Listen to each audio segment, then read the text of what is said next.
Well then, we'll move on here. It will be Mechanic and first off the first two bands with Mercenary and Postman coming out. Postman has been such a solid pick, especially when it comes to Survivor side too, when trying to Cypher Rush and just get a little bit of a more support, excuse me. But in round 1 though, up against Burio, it seems like the survivors now are opting out for a slow debuff type of counter up against Hullabaloo. We do see that Postman and Female Dancer coming out. Potentially speaking, Female Dancer, also that fast moves box could help us out quite a lot. So like, these two characters have been quite the highlight in the recent days with our new meta. But for now, Cordy will also be banned, so then that's why we got a Female Dancer out. Last ban here though, you could potentially get the Aeroplanist gone and away, because this team is still pretty fast when it comes to decoding speed. However, we are going to get rid of the Puppeteer instead. We have seen though from day one that Psycho isn't a bad choice when trying to go up against a Hullabaloo. However, Acrobat, I guess it's still going to be Mike v Mike. It'll be nice to see whether or not we can see a, Acrobat v Acrobat first chase. However, I feel like for this one, it's most likely going to be the Postman or the Female Dancer, depending on how the spawn location goes. For now though, we do know that Burio has quite a lot of mains. I mean, he's like a one-trick pony type of hunter, which is why we leave the other hunter coming out. However, more or less for Scars, they're currently one lose. They currently one win down. Not one win down. They are currently one win down. So they are no wins, one loss in a nutshell, right? So with this, Burio, where are we looking for right now? We should be trying to aim for a really good hunter. That is Hullabaloo. However, I still just feel like it might be nicer if we can see Goatman up against a team comp like this as well. But Hullabaloo will lock in that, not Hullabaloo, Burio will lock in that Hullabaloo. And I guess it's going to be area selection mode. We go immediately with area selection mode. It will be Kitty here spawning at middle for the Postman, and of course 2-story will be given towards Female Dancer, Shaq for the Acrobat, and Mercenary spawning by the right side. Burio will be spawning by Moon Gate. And with this spawn location, Kitty can at least get up towards the window upstairs. However, if Burio gets lucky here, he could potentially land 1 or 2 marks on towards that Postman as well. So like, with this type of spawn location, early game containment, I'd say even if you do contain a tiny bit slower, with just Female Dancer dropping down 1 slow music box and then bringing the pallet down 2, it would allow Postman to pull so much more distance. However, I would just say more or less we should focus more on Cypher Rush, because like, you do have a Female Dancer, you do have a Postman decoding letter anyways, so I don't think Postman's going to be using it. It is something that can be done. However, it's just not worth it, I guess, at the end of the day. With this, we're going to be able to see a double ninja reflex here alongside with double Kite turner, double flywheel. It seems like the ones that are not going to be in borrowed time is going to be Acrobat and Postman. We can't forget now Acrobat having that extra Kite turner, Postman having no borrowed time. And of course, Burio playing Hullabaloo with Instant's trump card alongside with Peepers. This will be Scars versus RC for our game 1 first half of day 3. And on towards the game we go now then. Let's just see here. It will be Kitty who will become the main target. Did we get... I can't really see. Yes, we got a red ball on, so that's at least some type of good news. However, with that red ball, Rowley has already deployed down a fast music box and a slow music box. So I guess right now it's more or less just Postman rushing through back up the stairs here once again. It does seem like he wants to pull a tiny bit more distance. However, Rowley will be spotted out here immediately. The Female Dancer is in danger, but if she can rotate back towards this area, that would be nice. Postman, on the other hand, cannot come over towards factory anymore. So Female Dancer seems like she's going to go and try rush out. We're going to be able to get a red and okay, we're going to get a triple stack here almost immediately, but thankfully to the fast moving stocks we were able to dodge it. That's going to be a red ball there finally being utilized, and our first instance pop is going to register there, thank goodness me. However, Peepers is still nearby. Burio jumping over Female Dancer fast and slow music box here just for a little bit more support. At least that's good, the good news here. However, I don't think you're going to be able to dodge the double surprise that easily, so there goes down female dancer. The original thought wasn't bad, it was just that she got found out way too early because Burio was looking at where Rowley was initially rotating. So with that in mind, that's a triple music box which will be fully nullified. You don't even need to break it anymore since, I mean, will female dancer really be able to make it towards this area? Probably not. But for now, we're going to get rid of the soul music box first, as City is going to make his way towards the rescue as well. We could potentially no damage rescue here if we had just one City. Are we going to be willing to do so? We will do it right about now, but that wasn't quite a smooth elbow pad. However, it is still a no damage rescue. We just want to get away from the white zone. But I guess it's just not possible here anymore. That's going to be another beautiful double stack as Rowley trying to go back towards factory. We will get full countered because, I mean, only 5 seconds left until our double surprise is ready. That's going to be a red landed immediately. Rowley, trying to run away here as the female dancer. However, Mud Ball will be able to land for a double terror shock down. So we managed to get a Mud Ball and the White Ball on at the same time during that vault. If we just vaulted over, I'd say there's a chance, but I mean, 2 Cypher machines done only. Burio with this Hullabaloo is very strong. And I do think with this team comp composition as well, it's like a trial and error test from not Scars, from RC side, but I just don't think it's gonna be. I really just don't think it's gonna be enough. That's gonna be a beautiful flywheel there as well. We cannot forget. However, we're still missing a red ball, so unless Acrobat gets a red. Well, I guess he did, but Feeble Dancer, we can hit with a red, and then with a mud ball, and then with a mud or a white ball. We're still on. Oh no, we're just missing a red ball. Okay, fair enough. I didn't even see the white being landed on there, but everything's good. Everything's still good at the end of the day. Around 3.5 Cypher machines done though. Accelerated decoding. Well, yeah, accelerated decoding letters on both the Postman and Mercenary. But the Cypher machines just isn't enough. I mean, Burio, you didn't really trapeze that one well, but it's just, it's not too hard to find the next survivor. Acrobat will be located here pretty early on too. We do see where Acrobat is as well, as a double surprise now will be cancelled, and Soba a survivor at half health now.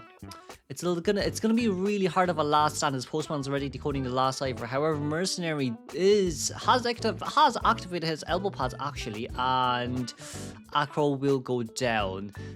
Merc popping open that cipher and before half rescue is not doable. Definitely not doable. But we are able to see where Merc is. Kiria with that 40% cipher machine is nice. But it is still Postman we're talking about, so it's going to be 1 Peeper drop down and no one can decode here anymore. Peepers doesn't stack the effects anymore, but we're just going to drop 2 down just so, like, you know, if Postman comes back, he's going to have to break 2 instead of breaking 1. So he's still decoding here for as long as he can, but it will be an after half rescue here for the Acrobat. Acro, no borrow time as well. Postman's still currently decoding. With that Cypher machine popping, it'll just allow Hullabaloo to know where Mercy is at all times. Trying to use Red Zone here to cancel out the dash. But I mean that the items have been cancelled, that's the good news. However, you will be a half health here immediately, and that's going to be another double stack. Good night to Mercenary. Mercenary's elbow pad was also cancelled too. So for Postman here, ouch. For Postman here, ouch. It wasn't a bad shot though with Female Dancer Day being chosen to go up against a Hullabaloo, because like in this map it is doable. It is definitely doable. 2 slow music boxes and then 1 fast music box in between, just like a good old proper Venn diagram. But with this, it will be a conclusion of a formal elimination here. You're just missing, well, you're not missing too much ciphers, but can Postman really kite when there's also a trump card ready for an abnormal change, right? So with this, the flywheel did manage to cancel the normal hit. That's at least some good news. However, Postman will be going down here as Mercenary did manage to get a needle. And with that needle from Merc, we're gonna be able to at least drop down the peepers here to see where Merc is. Merc is fully healed and not just okay, he's not healed at all. Fair enough. Okay. I mean, you could just let Merc heal because it's not Doctor. Like when you get injured mid-heal, it fully resets. Unlike Doctor, Doctor just continues where she left off.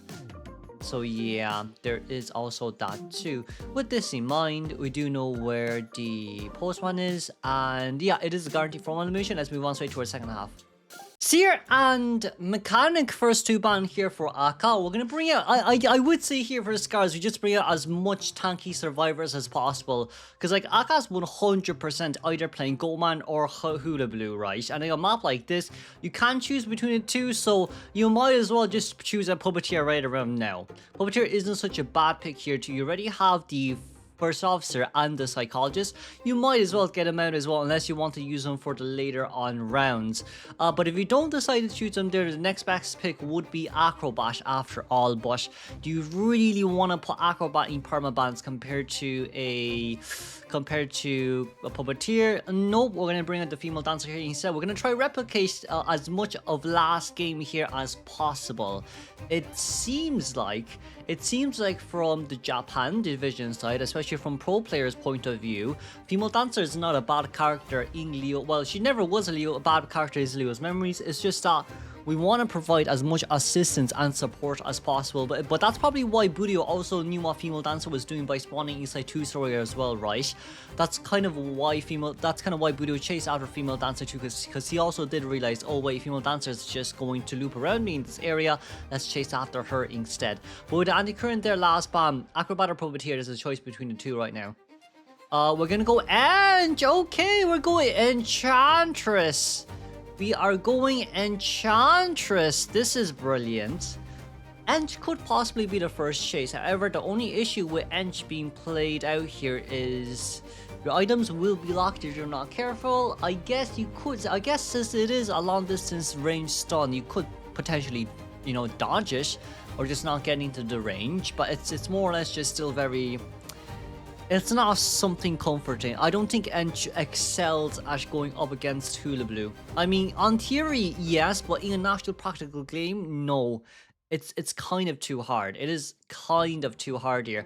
But I guess in this case, then we might be giving middle towards Enchantress then and just give the right hand side towards the First Officer. However, for now, it will be the who is this? It's Hullabaloo. Okay, maybe we chose Enchantress because we were worried about a Goldman. Maybe. That could be one of the biggest possibilities too. I think it's going to be very rare where you're able to play out a Hullabaloo and play a Hullabaloo into an Ench. Sorry, an Ench into a Hullabaloo, because I mean, it's just not possible. If you think about it, it really just isn't possible. You can just long distance, you get a fireball on towards the survivors, or get a fire zone on the Ench so she can't use her items at all. So that Ench could possibly be used just to counter Goldman too. Right, but with this in mind, let's move on straight towards the area selection mode. Area selection mode will be Enchantress spawning at Shack, Cash is going to be at middle, and the Female Dancer will be in Factory, Takoyaki, as First Officer on the right hand side. There's 3 spawn locations here really for Akka: top right, bottom right, or the middle left. So we could try to go after Female Dancer, to try go after Enchantress first. And it does seem like Akka manages to spawn near the Ench as well, so that's somewhat of a good news. We'll hope that Female Dancer's Cypher Machine gets locked here, because if it doesn't get locked, then it means that there's just another Cypher Machine at the bottom left side. But for Akka, cannot forget the last game it was a 4-man elimination. This time we need to return a 4-man elimination in exchange. And with the persona points here we go, it's going to be Titan on First Officer with Knee-Jerk Reflex on Flywheel here for Female Dancer and the Enchantress. We're going to be able to see Psychologist here with Titan and Knee-Jerk Reflex. Hullabaloo on Instance Trump card alongside with Peepers. This will be game 1, second half of RC versus Scars. Okay, Akka, where are we gonna go for first? We're gonna go straight towards Ench. Ench would be, generally speaking, the best pick here. However, Soar also was looking back as well. So now with this in mind, because there's Peepers nearby, we did get a white ball on, thankfully, and the red ball didn't just register yet because we attacked before Ench was actually in the zone. However, finally, first chase here will be the Enchantress. Ench versus a Hullabaloo. I wonder who will come out on top. But from now, Ench isn't doing too bad. We finally got a mud ball registered on towards Enchantress as well. Right around now, we're just waiting for that red ball. We missed a red ball again from Akka, but somehow we finally landed for the second time. But it is already 40 seconds in towards the game too. For Akka there, I would say the biggest issue in regards to Dash was the fact that my man attacked a little bit too early for most of the time, but now we got 2 red balls on, which is good news. But we cancelled the normal, well, we didn't really cancel the normal hit, but like we should have, probably should have stunned a little bit earlier. There is basement now nearby, so Ench's containment is still less than 90 seconds. Well, it's more than 60 seconds, but it's less than 90. It's not really the best now, is it? Hullabaloo, we do see where female dancer is. However, with this female dancer, that's gonna be a peepers drop down. And with the peepers being dropped down, Cash on the other side, as that psychologist is trying to get rid of the cipher machine. Female dancer was forced to get out of the area, and if Hullabaloo wants to, he can go over and get rid of the music box. Because I feel like in that case scenario, you might as well do. Right, you might as well do.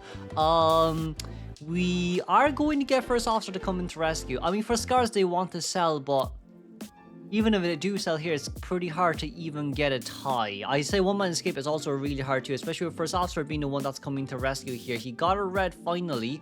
We got a we're just missing one mud ball here. We finally registered it, but it will be a double down. It should be a double down here no matter what. So just one spin left. Oh, okay. You know what? We barely got the rescue. But both Ench and first officer needs to leave this area together. But what I'm more surprised about is that first officer didn't even bother body blocking for Ench. You should be able to body block for the survivors, right? And I feel like that's what first officer should have done, especially during the 20-second time. But we might be really worried about double chairing since Ench's is dead on ground as well, so that's understandable too. However, judging by the cipher machine decoding progress, it's going to be 4 cipher machines done in around 10 seconds. That's the real good news. However, the real bad news now is female dancer is immediate next chase. We do not have the tension, right? So as long as we can prolong until the tension is ready, that's good. But now we just don't have the tension. We didn't really get the hit with a double surprise since it was immediately cancelled. And right around now, that's gonna be another vault over. Fast music box does help female dancer out quite a lot. But you have 3 cipher machines here at 2 cipher machines at 90% and another one at 57. Female dancer needs to leave this area though, so that's what we are going to do. Ooh, that will be a beautiful double hit on towards that dancer. And Psycho seems like Psycho has to rescue now, doesn't she? Unless you want to whistle for the first officer. But then, even with that, it's still hard. No, first officer probably wants him. It looks like first officer wants to come in to rescue. Understandable, have a good day, but he will get found here. So does Psycho want to whistle? Does Psycho want to whistle here at all? First officer will get. He will. The thing is, they will prevent him from rescuing. No matter what happens here, they will prevent him from rescuing. So what's going to happen here is we're going to try pop open the cipher machine on Psycho's side, and the Psycho will run together with first officer to come in for the rescue, and then probably try to pop the last cipher machine here too. However, I mean, just by looking at the progress here as well, I guess it's more or less just someone needs to do it. However, if first officer just goes towards the exit gate, right, and then both Cash and Takoyaki forces the cipher machine to be opened, then it should be enough for the gate to be opened as well. I know you guys kind of are a little bit skeptical, but realistically speaking, if you want to chair both of the survivors, you're going to take more than 18 seconds. For now, the last cipher machine is 91, 92, 93, 94, 95, 96, 97, 98, 99. Pop. Just go. It's fine. Just go. That's going to be female dancer going down here as first officer is not even near the exit gate yet. Okay, but female dancer was after half rescue though. Teleport is now ready. Teleport is definitely ready as we teleport out towards first officer. First officer, pocket watch has been used there too. We just want to buy a little bit more time here before Psycho finally gets up. But the good news is that there is no detention, so at least first officer is able to tank 2 hits alongside with Psycho too being able to tank 2 hits with still stress on her hands. Scars overall, it's not too bad. Overall, it's still just not too bad. 10% movement speed was on the first officer does help out quite a lot too, but you really cannot run towards this side of the map. It seems like we're going to give the big gauge to psychologist, and I do think Aka realizes that the first officer is running away from the other exit gate just so Psycho can get through. Like that is 100% like it's pretty obvious what first officer wanted to do here, but also at the same time, if Aka decides to change targets back towards the psychologist, first officer, you can't just get the gate open immediately. However, for game 1, let's congratulate the one-man escape here for Scars. We finally, well, I mean, for the last 2 games, we're always able to take down game 1. However, for game 2s and game 3s, it's going to be a challenge.